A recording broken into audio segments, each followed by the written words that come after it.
السلام علیکم۔ اذان کا جواب کیسے دیا جائے؟ اذان کے جواب کا طریقہ۔ ثنا صاحبہ جام شوروں سے اذان کا جواب کس طرح دیا جاتا ہے؟ مؤذن جو الفاظ کہے کہ اذان کے دوران ان الفاظ کو کہنا ہے یا اذان ختم ہونے کے بعد کہنا ہے؟ نیز پوری اذان کا جواب کیسے دینا ہے؟ اگر مختلف اذانیں ہو رہی ہوں تو کس اذان کا جواب دیں؟ اچھا بھائی، کیا کسی ایک اذان کا جواب دے کر اپنے کام میں مصروف ہو سکتے ہیں؟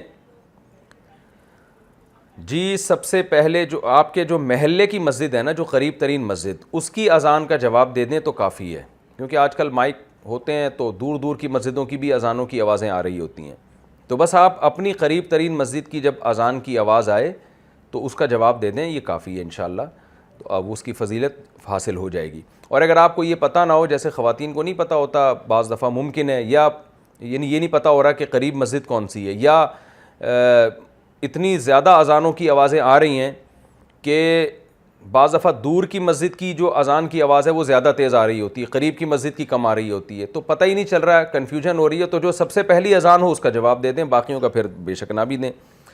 اور اذان کا جواب دینے کا طریقہ کیا ہے کہ جو الفاظ مؤذن دہراتا ہے، جیسے ہی وہ خاموش ہو آپ بھی وہ الفاظ دہرائیں۔ جیسے مؤذن نے کہا اللہ اکبر اللہ اکبر، تو جب راہ پہ پہنچا آپ نے فوراً کہنا ہے اللہ اکبر اللہ اکبر۔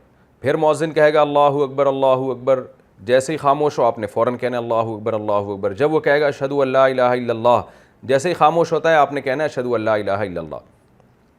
جب مؤذن کہتا ہے اشہد ان محمد رسول اللہ، تو بعض لوگ بجائے وہ الفاظ دہرانے کے صلی اللہ علیہ وسلم کہہ دیتے ہیں، تو یہ اس خلاف سنت ہے۔